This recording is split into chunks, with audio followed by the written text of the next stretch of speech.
오늘 예레미야서 11장 1절부터 우리가 8절까지 볼 때에 하나님께서는 불순종한 그 이스라엘 백성들을 책망하시면서도 또한 수백 년 전에 있었던 일에 대해서 언급을 하고 계시는 것을 보게 됩니다.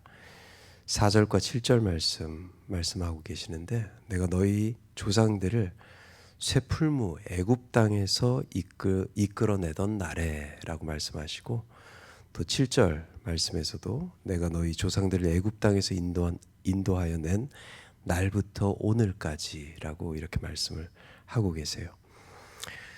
이스라엘 백성들이 지금 범하고 있는 죄 안에서 수백 년 전에 출애굽 이야기를 다시 꺼내고 계신다라는 거예요. 즉 이스라엘의 가장 큰 문제는 하나님의 명령 몇 가지를 어긴 것이 아니라 자기네들을 구원하신 하나님이 누구인지를 잃어버렸다라는 것에 대해서 다시 말씀하고 계시는 것이죠. 그럼에 있어서 우리는 이 오늘 1절부터 8절까지 말씀을 가지고 두 가지 내용을 한번 보았으면 좋겠습니다. 지금 토요일부터 계속해서 똑같은 주제의 말씀이 반복되고 있는 것 같은데, 첫 번째 우리가 기억해야 될 것은 구원은 우리의 환경만을 바꾸는 것이 아니라 우리의 주인을 바꾸는 사건이라는 거예요. 4절에서 쇠풀무 애굽 땅이라고 말씀하고 계세요. 쇠를 녹일 정도의 그러한 강도를 가지고 있는 그러한 불이에요. 그 용광로예요. 애굽은 이스라엘에게 단순히 힘들었던 장소가 아니라 이들의 삶이 녹아버릴 정도의 그러한 땅이 애굽 땅이었다라고 말씀하고 있었어요. 하고 계세요. 즉 자기의 삶을 제대로 사용할 수 없었고 자신의 미래를 결정할 수 없었던 바로 바로가 주인이었던 땅에 대해서 말씀을 하십니다. 그런데 하나님께서는 그곳에서 내가 너희들을 인도하였다라고 말씀하고 있는 거예요. 즉 이 출애굽 사건이라는 것은 이스라엘 백성들이 그저 편안하게 살 수 있는 그러한 삶을 갖게 된 것이 아니라 이 풀무불이라는 땅에서 바로 하나님이 주인이 되는 그러한 땅으로 인도하셨다라는 것을 말씀하고 있는 거예요. 그 후에 하나님께서 말씀하셨죠. 너희는 내 백성이 되고 나는 너희의 하나님이 될 것이다 라고 말씀을 하셨어요. 우리 흔히 구원을 생각할 때 우리는 내가 구원을 받았는가에 집중해서 생각할 때가 있어요. 물론 그것은 틀린 말이 아닙니다. 내가 죄에서 구원받았고 내가 심판에서 구원받았어요. 그리고 내가 죽음에서 구원받았어요. 물론 맞는 말이지만은 성경에서는 구원에 대해서 그것으로 한정짓고 있지 않다라는 거예요. 즉 구원을 받아서 내가 이제 누구에게 속하게 되었는가, 그 질문을 구원을 통해서 알려주고 있는 거예요. 즉 내 삶에 올바른 윤리적인 삶이 세워지는 것도 중요하고 또 내 삶이 올바로 살아가는 것도 중요하지만, 그렇기 때문에 이스라엘 백성들, 제가 전에도 한번 말씀드렸듯이 이스라엘 사람들 유대인들에게 10계명의 첫 계명은 우리의 계명과 다르다. 첫 계명은 내가 너희를 애굽 땅에서 건져낸 하나님이시다라는 것이 첫 계명이에요. 즉 주인이 누구이고 우리가 어떠한 삶을 살고 있었는지를 기억을 하면서 앞으로, 현재와 앞으로 내가 어떻게 살아야 하는지를 이 10계명을 통해서 유대 백성들에게 알려주고 있는 것이죠. 예수님께서 우리를 죄에서 자유롭게 하셨다라는 것에는 더 깊은 의미가 있는데, 그 의미는 우리가 그리스도의 것이 되었다라는 중심이 있다라는 것이죠. 그래서 신앙생활에 중요한 것은 나는 지금 누구에게 속한 사람으로 살아가고 있는가가 굉장히 중요하다라는 거예요. 이스라엘의 비극은요, 애굽에서도 나왔는데 마음은 아직 애굽 땅에서 살고 있어요. 바로에게서 자유함을 누리게 됐지만 이제는 바알 신을 섬기면서 그 자유함을 뺏기고 있다라는 거예요. 애굽에서 나왔지만 애굽의 방식이 잊혀지지 못하고 있었던 것이죠. 즉 그들의 삶의 주인이 누구인지를 깨닫지 못하고 살고 있었다라는 거예요. 우리의 삶도 마찬가지죠. 구원을 받았지만 세상적인 것들이 우리를 계속해서 지배하고 있어요. 성공과 염려와 욕망 안에서 살아가고 있어요. 그 순간 우리에게 다시 이 예레미야서를 통해서 말씀하고 있어요. 내가 너를 어디에서 이끌었는지 기억하지 못하고 있느냐. 그리고 지금 너는 누구에게 속해서 살아가고 있는가. 그 질문을 예레미야서를 통해서 하고 있다라고 봅니다. 오늘 저와 여러분들의 삶이 무엇을 생각하고 또 내가 누구에게 속해 있는지를 매 순간 기억하며 살아갈 수 있는 그 은혜의 하루가 되기를 간절히 소원합니다. 두 번째로는요. 구원을 기억한다라는 것은 과거를 그냥 추억으로 생각하는 것이 아니라 오늘을 다르게 살아가는 결단이 있는 삶이라는 거예요. 즉 구원을 기억한다라는 것은 오늘 내가 결단을 매일같이 결단을 하고 살아간다라는 거예요. 7절 말씀을 보면요. 아주 중요한 말씀을 하고 계시죠.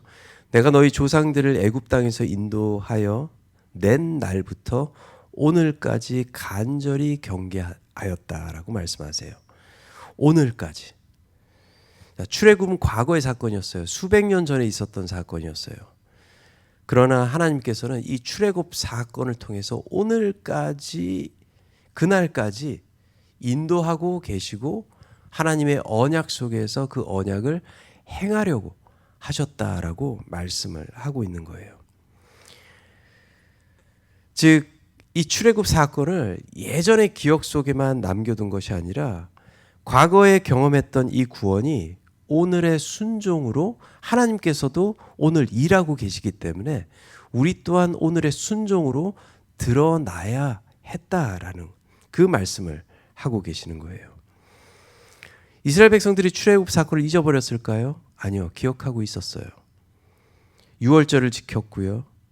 출애굽 이야기를 자녀들에게 말을 했을 것이에요. 하나님께서 홍해를 가르셨다라는 것을 말을 했을 것이에요. 그런데 그 기억들이 오늘의 삶을 바꾸지 못하고 있었다라는 것이 문제였다라는 거예요. 즉 성경에서 기억한다라는 것은 단순히 정보를 잊지 않겠다라는 것이 아니라 하나님이 하신 일을 오늘 내 삶 속에서 살아가고자 하는 그 순종의 삶이 매일같이 있는 것이 바로 기억한다라는 것이죠. 그래서 하나님께서는 애굽에서 내가 너희를 구원했다. 그러므로 오늘 내 목소리를 들으라라고 말씀하시는 거예요. 내 목소리를 들으라. 그 말은 우리가 듣고 순종하고 살아가는 삶을 말씀하고 있는 것이죠. 즉 과거의 은혜를 통해서 오늘의 순종이 만들어져야 한다라는 거예요. 이것이 신앙이에요. 우리가 옛날 이야기들을 많이 하잖아요. 은혜를 경험했던 그 이야기들, 또 한때 우리 교회를 이랬는데 라는 이야기들이 많이 나와요. 어느 교회나 마찬가지예요. 큰 교회에서도 과거에는 이랬었는데 뜨거웠던 시절을 기억하고 또 좋았던 시절을 기억해요. 저도 그래요. 이땐 참 좋았는데 저땐 참 좋았는데. 근데 문제가 뭐냐면은 그땐 참 좋았는데에서 머무르고 있는 것이 아니라 그때 무엇이 좋았는지 또 그때 가졌던 신앙, 뜨거웠던 신앙들을 매일같이 살아가기 위해서 우린 순종하고 나아갈 때 그 뜨거움이 유지가 될 수 있고 또 그 뜨거움을 통해서 하나님께서 앞으로 하실 그 역사들을 기대하며 나아갈 수 있게 된다라는 것이죠. 내가 하나님께서 나를 붙드신 것을 기억하기 때문에 오늘 하나님을 신뢰할 수 있는 것이고요. 또 새로운 하나님을 경험하는 간증이 매일 우리의 삶에 드러날 수 있게 되는 것이에요. 그때 나를 용서하신 하나님을 기억하기 때문에 오늘 다른 사람으로 살아갈 수 있는 것이고, 또 이전에 나를 인도하신 하나님을 기억하기 때문에 오늘 불확실함 속에서도 그 하나님을 붙들고 순종하며 내 발을 디딜 수 있게 되는 것이죠. 즉 하나님께서 내 삶에 무엇을 하셨는지를 잊어버리면 우리는 현재 문제만 크게 보게 되고, 또 현재 문제 때문에 앞으로도 나가지 못하는 그러한 결과를 우리의 삶에서 경험하게 되는 것이죠. 그렇기 때문에 우리는 하나님의 은혜를 기억해야 합니다.